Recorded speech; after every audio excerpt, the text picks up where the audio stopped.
أعوذ بالله من الشيطان الرجيم بسم الله الرحمن الرحيم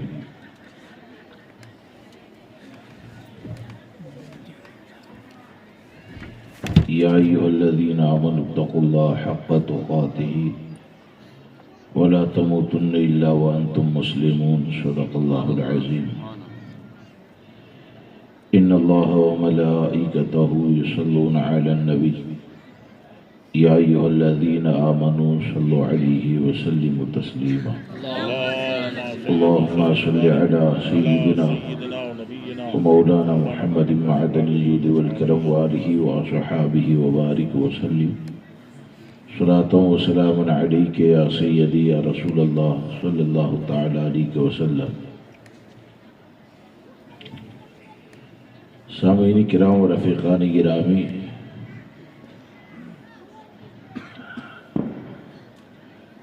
چند باتیں آپ کے سامنے عرض کرتا ہوں. وقت بھی کافی ہو چکا ہے اور ہونا تو یہ چاہیے کہ ہم تو حضرت کے خادم ہیں تو آخر خطاب انہی کا ہونا چاہیے، لیکن یہ حضرت کی کرم نوازی ہے، محبت کرتے ہیں اور ان کے حکم کے مطابق آخر میں چند باتیں آپ کے سامنے عرض کرتا ہوں. ہم یہاں پر حضرت شمشیر علی رحمۃ اللہ تعالی علیہ کی بارگاہ میں خراج عقیدت پیش کرنے کے لیے حاضر ہیں اور حضرت کی سوانح حیات کے حوالے سے میرے پاس کوئی معلومات تفصیلی نہیں ہے، تو میں یہ چاہتا ہوں کہ چند باتیں امام الاولیاء حضور سرکار سیدنا غوث اعظم رضی اللہ تبارک و تعالی کی ذات اور آپ کی تعلیمات کے حوالے سے عرض کروں. کیوں کہ غوث اعظم رضی اللہ تبارک و تعالی کی ذات وہ ذات ہے کہ ان کا ذکر یہ ہر ولی کو محبوب ہوتا ہے. ان کا ذکر کسی بھی ولی کے پاس آپ چلے جائیں تو سرکار غوث اعظم کا تذکرہ کرنا یہ اولیاء کرام کی قربت کا ذریعہ ہوتا ہے، کیونکہ سرکار غوث اعظم کی بارگاہ وہ بارگاہ ہے کہ اولیاء کرام خود ان کی خدمت میں رہنا اپنی خوش نصیبی سمجھتے ہیں. شیخ عبدالحق محدث دہلوی رحمۃ اللہ تعالی علیہ نے ایک مقام کے پر ارشاد فرمایا کہ مجھے جس ذات کے اوپر اعتماد ہے اسے غوث اعظم کہا جاتا ہے. سبحان اللہ سبحان اللہ. یعنی اولیاء کرام جس پر اعتماد کرتے ہو، بھروسہ کرتے ہو، اور یہاں تک آپ نے فرمایا کہ غوث اعظم کی بارگاہ وہ بارگاہ ہے کہ اولیاء کرام ان کے قدموں کے نیچے اپنے آپ کو پامال کرنا اپنی سر بلندی کا ذریعہ سمجھتے ہیں، ولایت میں بڑے مقام اور مرتبے کا ذریعہ سمجھتے ہیں. تو میں یہ چاہتا ہوں کہ سرکار غوث اعظم رضی اللہ تبارک و تعالیٰ کا تھوڑی دیر کے لیے کچھ ذکر ہو جائے، اور آپ نے ہم کو جو سبق دیا ہے اللہ تبارک و تعالیٰ ہم سب کو تعلیمات غوث اعظم پر سچے دل سے عمل کرنے والا بنائے. رب تبارک و تعالیٰ ہمیں ہماری قیامت تک آنے والی نسلوں کو سرکار بغداد کی سچی محبت نصیب فرمائے، آپ کی محبت میں موت نصیب فرمائے، کل میدان محشر میں حضور غوث اعظم کے غلاموں میں ہمارا اور ہماری نسلوں کا حشر فرمائے. آپ دیکھیں کہ سرکار غوث اعظم رضی اللہ تبارک و تعالیٰ کی فضیلت کا اندازہ لگائیں کہ آپ کا مقام اور مرتبہ یہ کتنا بلند و بالا ہے. سبحان اللہ. ابھی کچھ وقت پہلے مجھ سے ایک سوال ہوا فون کے اوپر کہ مولانا یہ جو مفتی اعظمین نے کہا ہے مجھے میری روزی عطا کر دے آقا تیرے در سے دنیا پلی غوث اعظم. سبحان اللہ سبحان اللہ.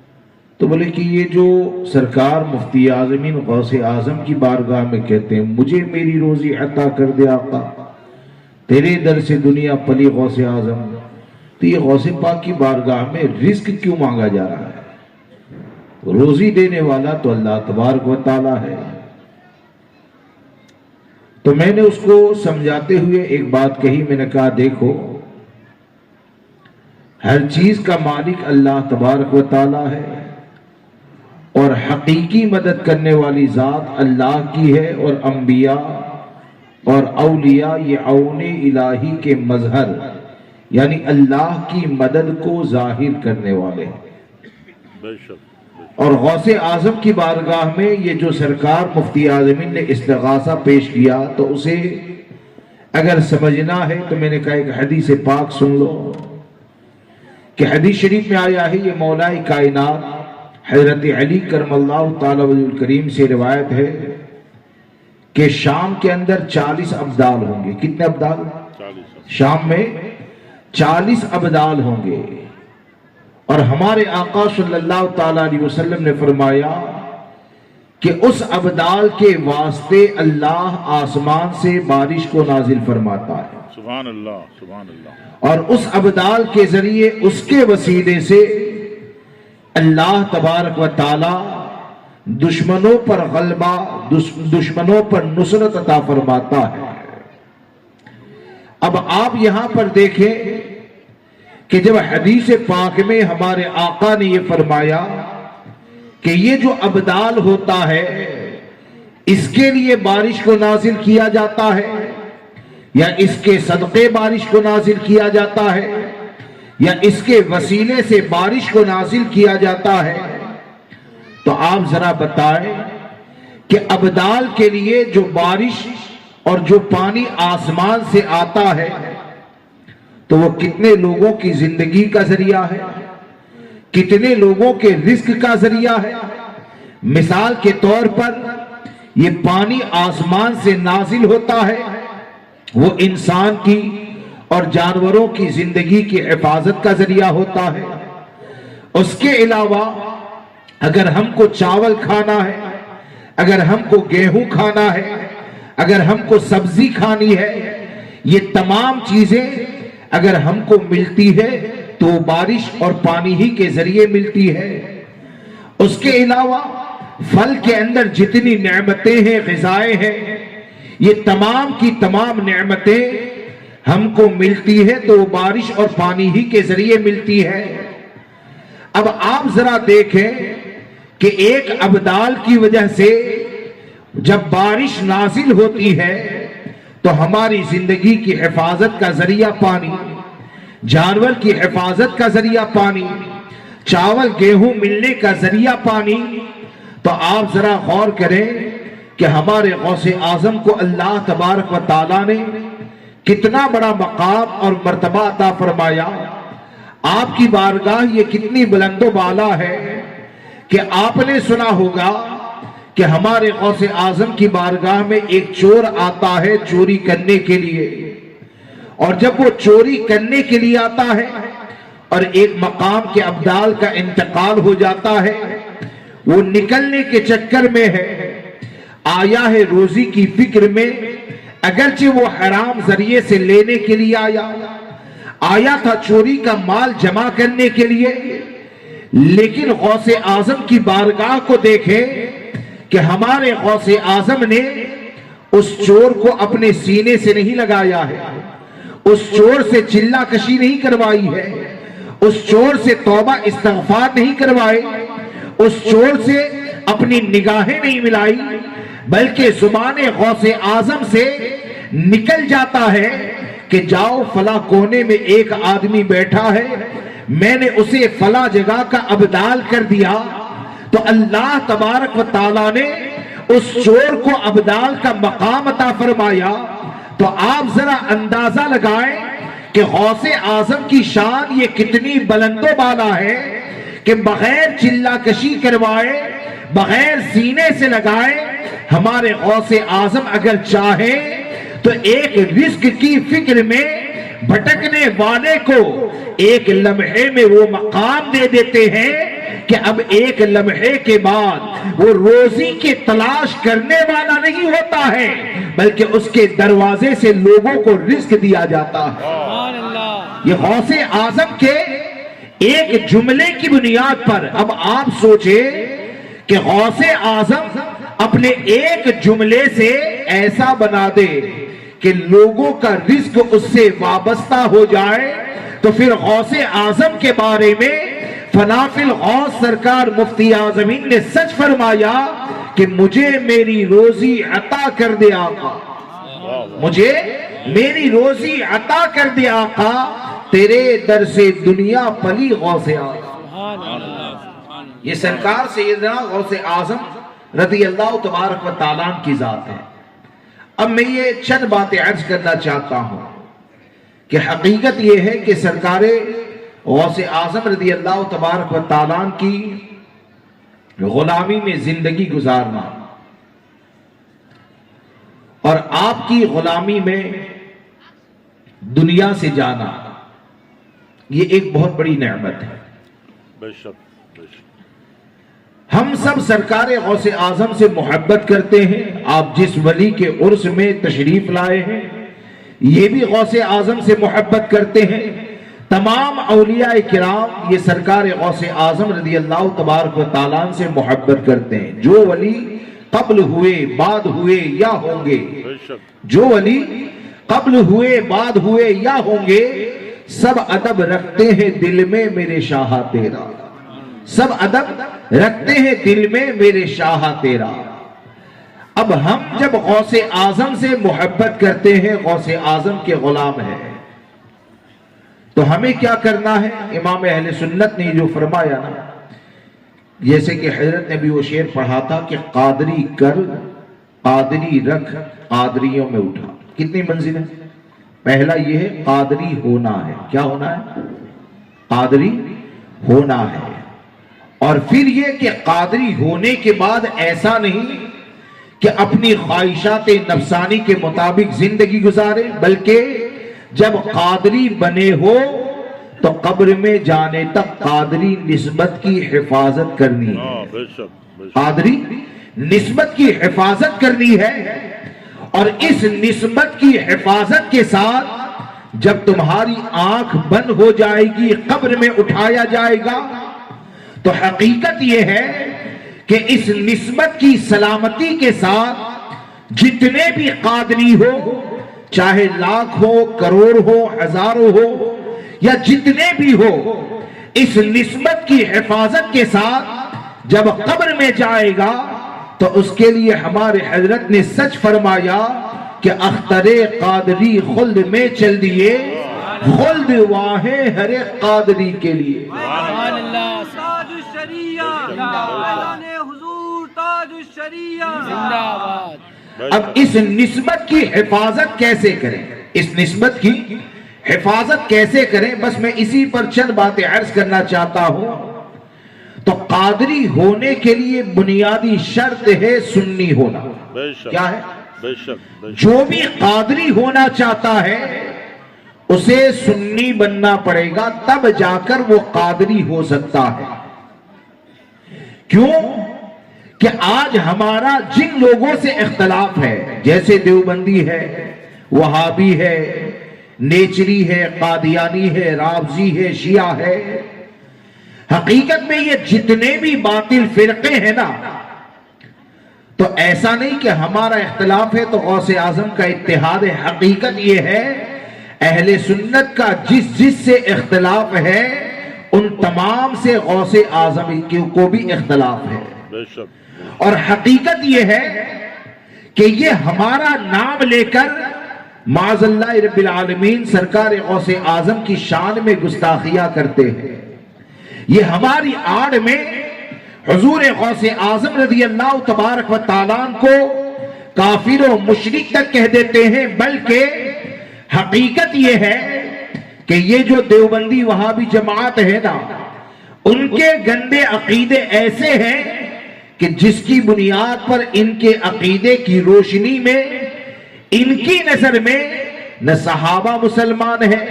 نہ اہل بیت مسلمان ہے، نہ اولیاء مسلمان ہے، بلکہ ان کی نظر میں سب کے سب معاذ اللہ کافر و مشرک ہے، اور اس لیے یہ کہتے ہیں کہ یہ جتنے بھی گزرے ہیں ان تمام کے عقیدے وہی تھے جسے آج اہل سنت و جماعت اور مسلک اعلیٰ حضرت کہا جاتا ہے۔ اہل سنت و جماعت اور مسلک اعلیٰ حضرت کہا جاتا ہے۔ مثال کے طور پر کہ آج کوئی یہ کہے کہ میں تو غوث اعظم سے محبت کرتا ہوں اور غوث اعظم سے محبت کے ساتھ معاذ اللہ صحابی رسول کی شان میں گستاخی بھی کرتا ہوں، تو یقین جانے غوث اعظم کی محبت اور گستاخی صحابہ یہ ایک دل میں جمع نہیں ہو سکتے ہیں۔ غوث اعظم کی محبت اور اہل بیت کی گستاخی یہ ایک دل میں جمع نہیں ہو سکتے ہیں۔ غوث اعظم کی محبت اور اولیاء کرام کا بغض یہ ایک دل میں جمع نہیں ہو سکتے ہیں۔ کہ آپ دیکھیں کہ کوئی اگر یہ کہے کہ غوث اعظم کی محبت کا نعرہ بھی لگایا جائے، صدیق اکبر کی افضلیت سے انکار کیا جائے، غوث اعظم کی محبت کا نعرہ لگایا جائے اور حضرت امیر معاویہ کی شان میں گستاخی کی جائے، غوث اعظم کا نعرہ لگایا جائے اور گستاخ صحابہ کے ساتھ اتحاد کیا جائے، تو اس بات کو یاد رکھ کر چلے کہ صحابہ کرام کی عظمت کو اپنے دل کے اندر حفاظت کرنا یہ اتنا زیادہ ضروری ہے اور ایسا لازم کام ہے کہ غوث اعظم جو امام الاولیاء ہے، پورے گروہ اولیاء کے سردار ہیں، سرکار غوث اعظم رضی اللہ تبارک و تعالیٰ نے ایسے زمانے میں رافضیوں کا اور شیعوں کا رد کیا کہ جس زمانے میں رافضیت اور شیعیت کا رد کرنا علماء کے لیے اپنی جان کو خطرے میں ڈالنا تھا، اور ایسے وقت میں ہمارے غوث اعظم نے بند کمرے میں رد نہیں کیا ہے، پہرے داروں کو بٹھا کر رد نہیں کیا ہے،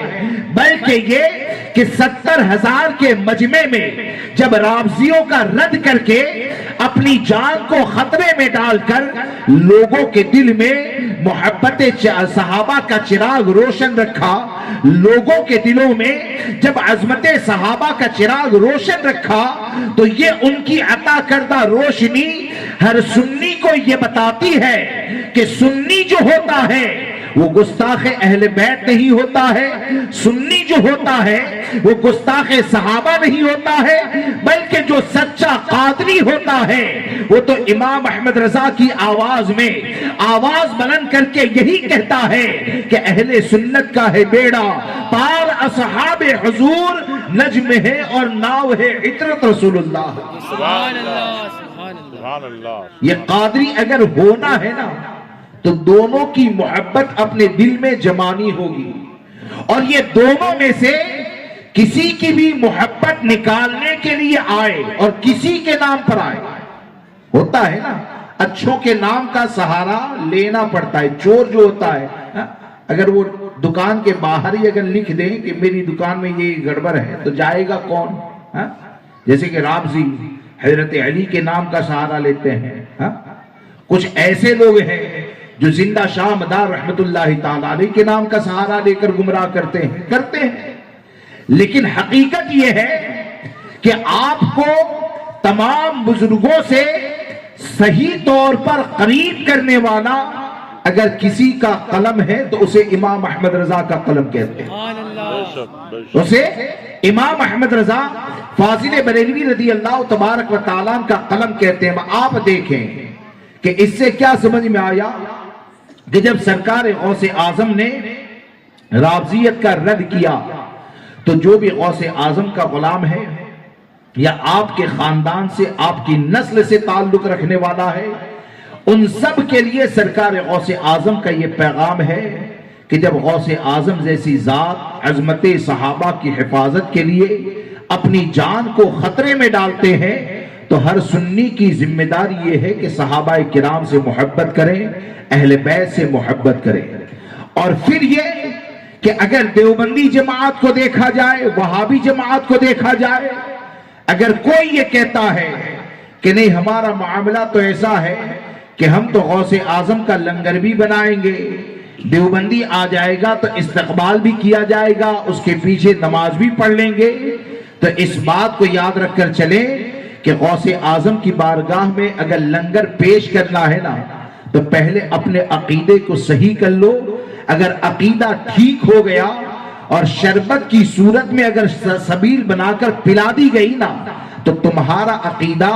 اگر غوث اعظم کے عقیدے کی طرح ہوگا تو یقین جانی یہ شربت بنا کر پلانا یہ بھی قرب غوث اعظم کا ذریعہ ہوگا۔ اور اگر ڈبل دولکی ہے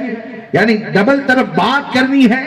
تو تم ہزاروں ڈیگ بریانی بھی بنا کر کھلا دو تو اس سے غوث اعظم کا قرب حاصل ہونے والا نہیں۔ وجہ کیا ہے کہ غوث اعظم کا عقیدہ کیا ہے؟ غوث اعظم کا عقیدہ اپنے نانا جان کے حوالے سے، امام الانبیاء صلی اللہ تعالیٰ علیہ وسلم کے حوالے سے یہ ہے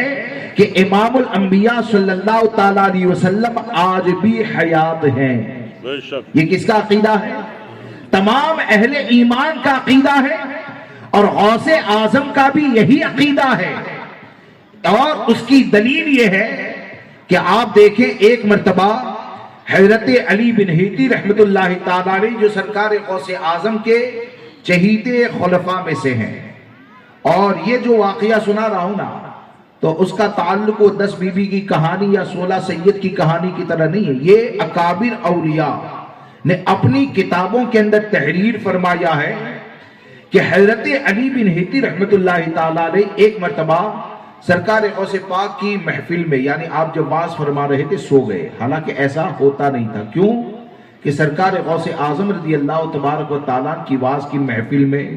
کسی کا کھانسنا، اٹھ کر جانا، ادھر ادھر دیکھنا نہیں ہوتا تھا۔ غوث اعظم کی محفل میں اتنے مؤدب ہو کر بیٹھتے تھے کیونکہ آپ کی محفل ایسی فضیلت والی تھی کہ آپ کی محفل میں انبیاء کرام بھی تشریف لاتے تھے۔ بلکہ ایک روایت میں یہ آیا کہ غوث اعظم کی محفل یہ ایسی ہوتی تھی کہ خود ہمارے آقا صلی اللہ تعالیٰ علیہ وسلم بھی تشریف لائے، اور اسی کی ترجمانی امام احمد رضا نے فرمائی کہ نبی آئے، مرسل آئے، بلکہ خود حضور آئے، تمہارے واعظ کی محفل ہے یا غوث، وہ تمہارے واعظ کی محفل ہے یا غوث۔ تو حضرت علی بن ہیتی رحمت اللہ تعالیٰ نے ایک مرتبہ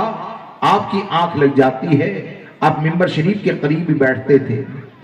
اب آنکھ لگ گئی تو انہوں نے خواب میں نبی اکرم صلی اللہ تعالیٰ علیہ وسلم کی زیارت کی۔ اب لیکن جیسے ہی نیند سے بیدار ہوئے، تھوڑی دیر آنکھ لگ گئی، بیدار ہوئے تو حضرت علی بن ہیتی رحمت اللہ تعالیٰ علیہ نے دیکھا کہ غوث اعظم اور پورا مجمع ادب باندھ کر کھڑا ہے، پورا مجمع ادب باندھ کر کھڑا ہے۔ تو آپ کو ایک تو خواب میں دیدار اس کی خوشی، اور پھر سرکار غوث اعظم کی محفل میں سونے کا خیال آیا، آپ کو ادب باندھ کر کھڑے ہوئے دیکھا تو کچھ اس کو لے کر آپ کو کچھ شرمندگی تھی۔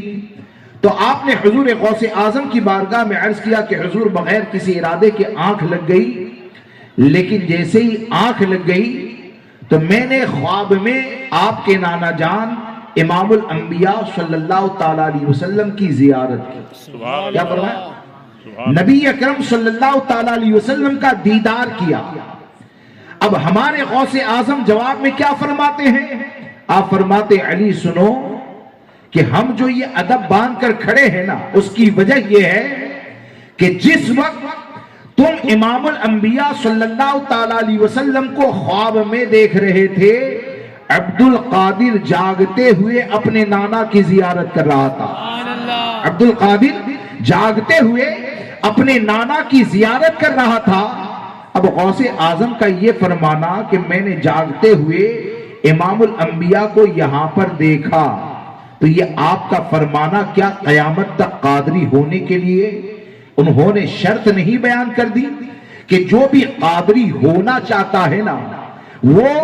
اپنے نبی کو معاذ اللہ مر کر مٹی میں ملنے والا کہنے والا نہیں ہوتا ہے، اور جو ایسا کہنے والے ہیں ان سے اتحاد کرنے والا، ان کے پیچھے نماز پڑھنے والا نہیں ہوتا ہے، بلکہ جو قادری ہونا چاہتا ہے اور جو دعا یہ کرے کہ قادری کر، تو یہ قادری ہونے کے لیے شرط یہ ہے کہ تمام باطل فرقوں کا رد کرتے ہوئے امام اہل سنت کی آواز میں آواز ملا کر قادری بننے کے لیے شرط یہ ہے کہ امام احمد رضا نے یہ جو عقیدہ دیا اسی عقیدے کو اپنائیں، دل میں جمائیں اور یہ کہیں کہ یا رسول اللہ تو زندہ ہے واللہ، تو زندہ ہے واللہ، میری چشم عالم سے چھپ جانے والے۔ تو جو یہ عقیدہ اپنائے گا تو یقیناً آج کے دور میں قادری بننے کا سب سے آسان طریقہ یہ ہے کہ امام احمد رضا کے سچے غلام بن جاؤ۔ قادری بننے کا سچا طریقہ یہ ہے کہ مسلک اعلیٰ حضرت کے پابند بن جاؤ۔ مسلک اعلیٰ حضرت کے اگر پابند بن جاؤ گے تو یقین جانو امام احمد رضا نے جس راہ کو اپنی کتاب میں جمع کیا ہے، جس راستے کی نشاندہی کی ہے، تو حقیقت یہ ہے کہ امام احمد رضا کو اگر پڑھتے جائیں گے تو آپ کو یہ نظر آئے گا کہ مسلک اعلیٰ حضرت پر اگر قائم ہو گئے تو اسی راہ پر چلو گے تو صحابہ بھی نظر آئیں گے، اہل بیت بھی نظر آئیں گے،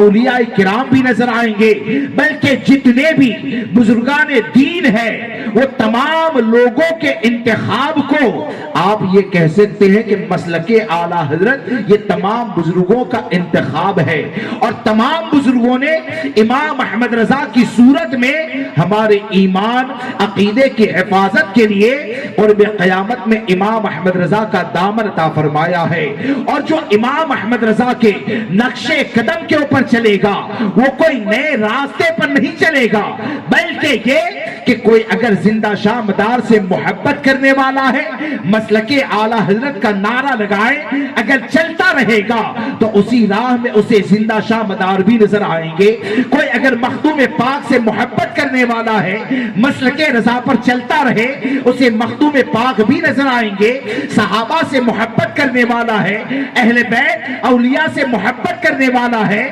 مسلک اعلیٰ حضرت پر اگر چلتا رہے گا تو اسی راہ میں تمام صحابہ اہل بیت نظر آئیں گے، کیونکہ امام احمد رضا نے کوئی نیا راستہ نہیں بنایا ہے، بلکہ امام احمد رضا نے تمام سنیوں کو گمراہیت سے بچانے کے لیے جو راستہ بتایا وہ یہی ہے کہ یا رسول اللہ تیرے غلاموں کا نقش قدم ہے راہ خدا، وہ کیا بہک سکے جو یہ سراغ لے کے۔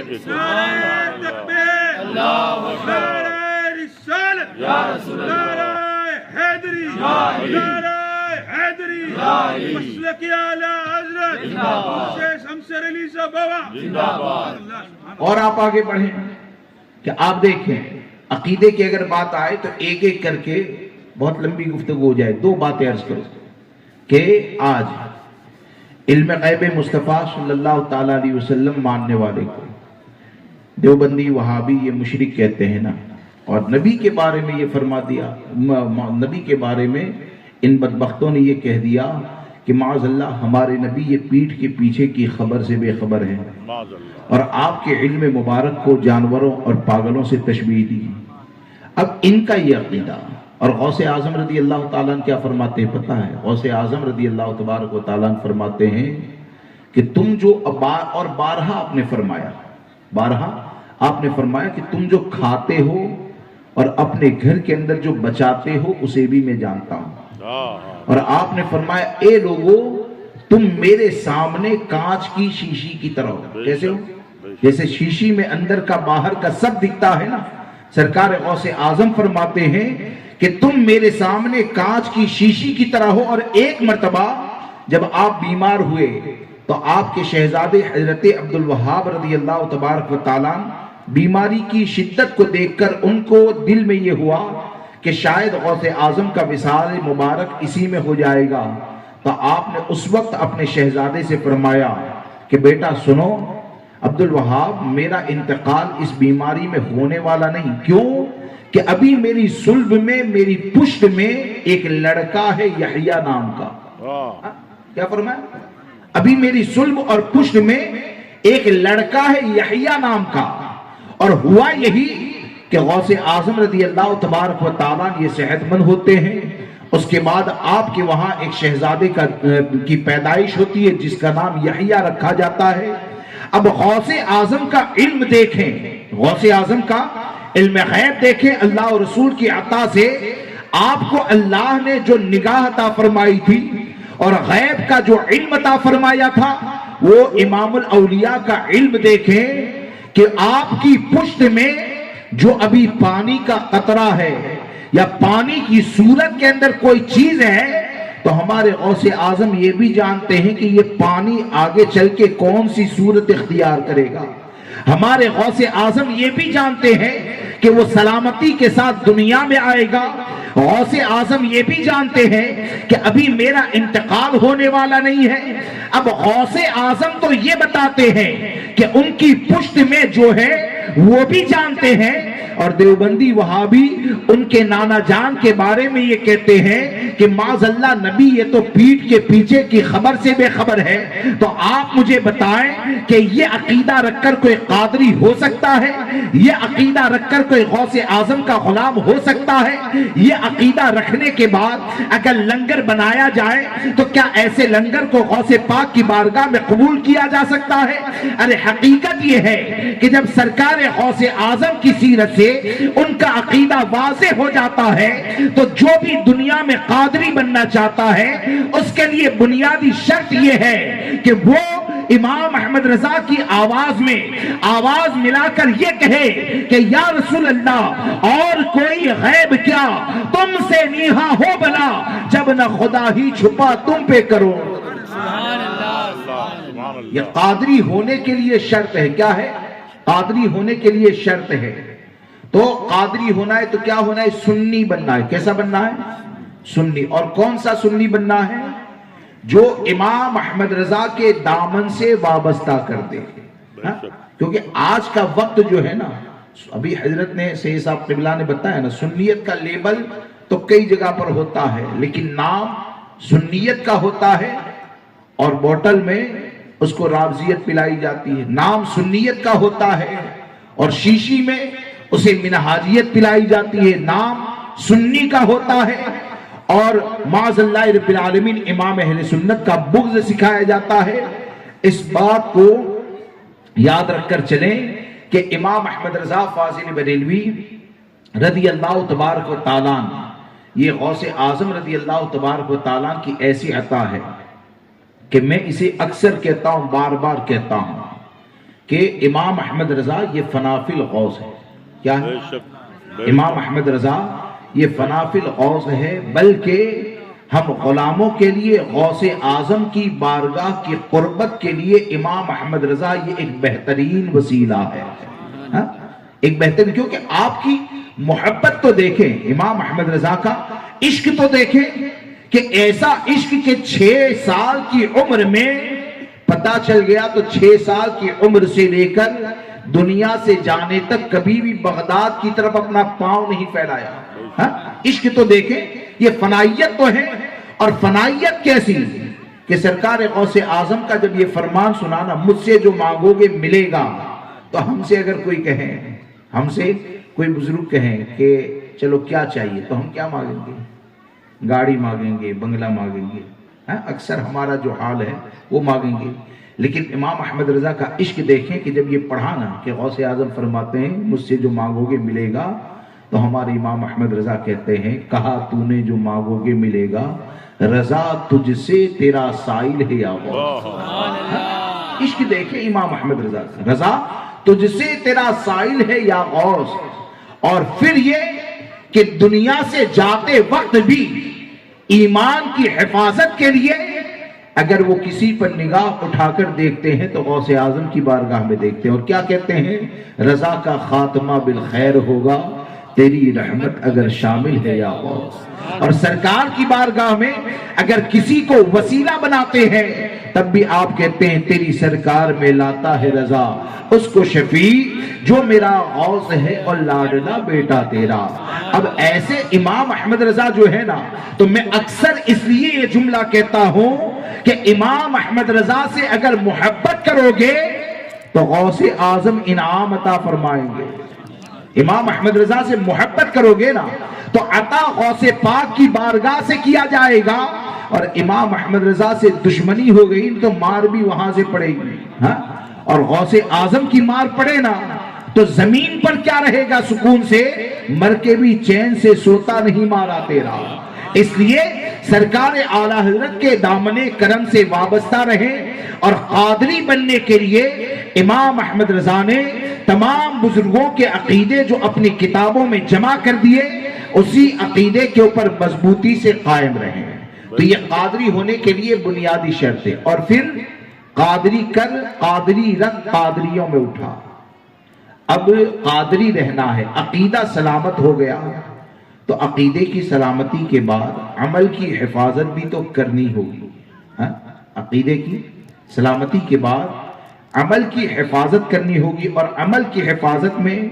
بلکہ تمام بزرگوں کا اور بالخصوص دوستو غوث اعظم کی قربت کا جو ذریعہ ہے نا، قربت کا جو ذریعہ ہے، آپ نے خود بتایا، ہم کو چاہیے ہم اپنی خواہشات کے غلام نہ بنیں، یعنی میری تمنا جیسے ہوئی اس راہ سے جانا چاہوں، ایسا نہیں۔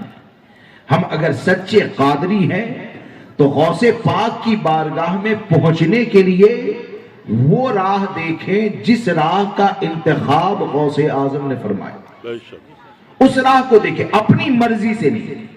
اپنی خواہش سے نہیں۔ اب غوث اعظم کی مرضی کے مطابق اگر آپ ان کی بارگاہ سے قریب ہونا چاہیں نا، تو بخدا کہتا ہوں غوث اعظم نے اتنا جامع راستہ عطا فرمایا ہے کہ اس راہ پر اگر چلے جاؤ گے اور اس راہ پر ہم اور آپ عمل کرنے والے بن جائیں تو صرف غوث اعظم سے نہیں، تمام اولیاء سے قریب ہو جاؤ گے۔ صرف تمام اولیاء سے نہیں بلکہ بارگاہ خداوندی سے قریب ہو جاؤ گے، بارگاہ مصطفیٰ سے قریب ہو جاؤ گے، کیونکہ غوث اعظم کا راستہ کیا ہے؟ آپ نے خود بتایا وَكُلُّ وَلِيٍّ لَهُ قَدَمٌ وَإِنِّي عَلَىٰ قَدَمِ النَّبِيِّ بَدْرِ الْكَمَالِ، کہ ہر ولی کسی نہ کسی نبی کے نقش قدم پر ہوتا ہے، اور آپ فرماتے ہیں کہ میں اگر کسی کے نقش قدم پر ہوں تو امام الانبیاء کے نقش قدم پر ہوں۔ جب سرکار غوث اعظم نے اپنا راستہ بتا دیا تو ہر سنی پر لازم یہ ہے کہ عقیدے کی حفاظت کرنے کے ساتھ وہ شریعت مصطفیٰ کا پابند بن جائے۔ شریعت کا جتنا زیادہ پابند ہوگا سرکار غوث اعظم کی بارگاہ کا قرب اتنا ہی زیادہ حاصل ہوگا۔ کیا کبھی آپ نے غور کیا ہم غوث اعظم سے محبت کرتے ہیں؟ یقیناً ہر سنی محبت کرتا ہے۔ میں کسی ایک سنی کے بارے میں کہنا تو دور کی بات ہے، سوچ بھی نہیں سکتا کہ سنی یہ غوث اعظم سے محبت نہ کرتا ہو، لیکن سوال یہ پیدا ہوتا ہے کہ آج ہم نے جو راستہ جو طریقہ اختیار کیا ہے تو کہیں نہ کہیں کمزوری ضرور پیدا ہو گئی ہے، چاہے علم دین سے دوری کی بنیاد پر، چاہے غلط صحبت کی بنیاد پر، چاہے کسی اور چیز کی بنیاد پر۔ کیوں کہ غوث اعظم رضی اللہ تبارک و تعالیٰ کی بارگاہ کا قرب یہ جو صرف لنگر میں دیکھا جاتا ہے، حالانکہ لنگر سے انکار نہیں ہے، موجودہ وقت میں یہ شعار اہل سنت و جماعت کہہ سکتے ہیں، بلکہ ہم تو یہ کہتے ہیں کہ دیگ کے اندر کھانا بھی اگر نہ پکے نا اور صبح میں چائے اور روٹی بھی کھاتے ہیں تو ہم تو یہ سوچتے ہیں غوث اعظم کا لنگر کھاتے ہیں۔ ہم تو دوپہر میں کھانا بھی کھائیں تو غوث اعظم کا لنگر سمجھتے ہیں، بلکہ ہم تو یہ کہتے ہیں غوث اعظم کا صدقہ یہاں بھی کھاتے ہیں، میدان محشر میں بھی کھائیں گے۔ اس لیے اس سے انکار نہیں ہے، لیکن یہ کہ آج جو طریقہ اختیار کیا گیا ہے، آپ نے کبھی اس طریقے کے اوپر غور کیا کہ آدمی اگر مالدار ہے تو مالدار کے لیے لنگر بنانا، 1000 لوگوں کے لیے کھانا پکانا یہ آسان ہوتا ہے۔ اس نے 1000 لوگوں کے لیے کھانا پکا لیا۔ اب کھانا پکا لیا تو کھانا پکانے میں ہوتا کیا ہے؟ کئی جگہ ایسا ہوتا ہے کہ دوپہر میں لنگر کا اہتمام ہے تو اس لنگر کے لیے 100 نوجوان اتنی محنت کریں گے کہ عشاء کی نماز چلی جائے گی، فجر کی نماز چلی جائے گی، ظہر کی نماز چلی جائے گی، شہر بھر میں شہرا ہو جائے گا۔ یہ غوث اعظم رضی اللہ تبارک و تعالیٰ کا عاشق ہے، یہ غوث اعظم رضی اللہ تبارک و تعالیٰ کے نام کے اوپر اپنے مال کو لٹانے والا ہے، یقیناً اس نے محبت میں تو لٹایا ہے، لیکن یہ سوچنا چاہیے کہ ہمارے غوث اعظم رضی اللہ تبارک و تعالیٰ جب نماز سے اتنی زیادہ محبت کرتے تھے کہ 40 سال تک تقریباً آپ نے عشاء کے وضو سے فجر کی نماز کو ادا کیا، 24 گھنٹہ وضو کے ساتھ رہتے ہیں، اور حد تو یہ ہے کہ 24 گھنٹے میں اگر کبھی بھی وضو چلا جائے تو ہمارے غوث اعظم نیا وضو بھی بناتے ہیں، وضو کرنے کے ساتھ 2 رکعت نماز بھی ادا کرتے ہیں۔ اب وہاں پر نماز کی پابندی اتنی زیادہ ہے، وہاں پر نماز کی حفاظت کا یہ عالم ہے کہ روزانہ کئی 100 رکعت نوافل کو ادا کیا جاتا ہے فرائض کے ساتھ، اور یہاں پر معاملہ کیا ہے کہ نماز کو چھوڑ کر لنگر کے ذریعے اگر غوث اعظم کا قرب حاصل کرنا چاہتے ہیں، اگر نماز کو چھوڑ کر لنگر کے ذریعے اگر غوث اعظم کی بارگاہ سے قریب ہونا چاہتے ہیں، تو اس بات کو یاد رکھ کر چلو کہ غوث اعظم کا لنگر بنانے سے پہلے بنانے والے کے لیے شرط یہ ہے، پہلے نماز کا پابند ہو جا، پہلے عقیدہ اہل سنت و جماعت پر قائم ہو جا، پہلے دیوبندیت، وہابیت اور رافضیت کی صحبت سے اپنے آپ کو بچا لے، اور یہ تمام چیزوں سے اگر تو بچ گیا تو اگرچہ بریانی نہیں بنا پائے گا، اگرچہ دال چاول بھی بنا لے گا، اگرچہ دال چاول نہیں بنا پائے گا، شریعت کی پابندی کے ساتھ اگر تو نے اپنے بچوں کو شربت بھی پلا دیا تو یقین جان وہی شربت غوث اعظم کی بارگاہ کی قربت کا ذریعہ ہو جائے گا۔ کیوں کہ یہ شربت کا انتظام شریعت کی پابندی کے ساتھ کیا گیا ہے، یہ شربت کا انتظام غوث اعظم کی خواہش کے مطابق کیا گیا ہے، یہ شربت کا انتظام شریعت کی حفاظت کے ساتھ کیا گیا ہے۔ تو شریعت کی حفاظت کے ساتھ یہ عمل کرو گے تو یہ اعمال کرنا نجات کا ذریعہ ہوگا، یہ اعمال کرنا بخشش کا ذریعہ ہوگا۔ آج ہمارے لیے کتنے بڑے افسوس کا مقام ہے کہ ہم غوث اعظم رضی اللہ تبارک و تعالیٰ، آخری بات عرض کر دوں، وقت کافی ہو چکا ہے، آخری بات، آج ہمارے لیے کتنے بڑے افسوس کا مقام ہے، لنگر تو بن جاتا ہے، ہاں لنگر بن جاتا ہے، لیکن یہ کہ اگر سورہ یاسین شریف کی تلاوت کے لیے اس لنگر بنانے والوں میں اگر آواز دی جائے نا، کوئی آئے اور تجوید کے ساتھ ذرا فاتحہ پڑھ دے، آپ مجھے بتائیں کتنے لوگ ملیں گے آج کے وقت میں، کتنے لوگ ملیں گے؟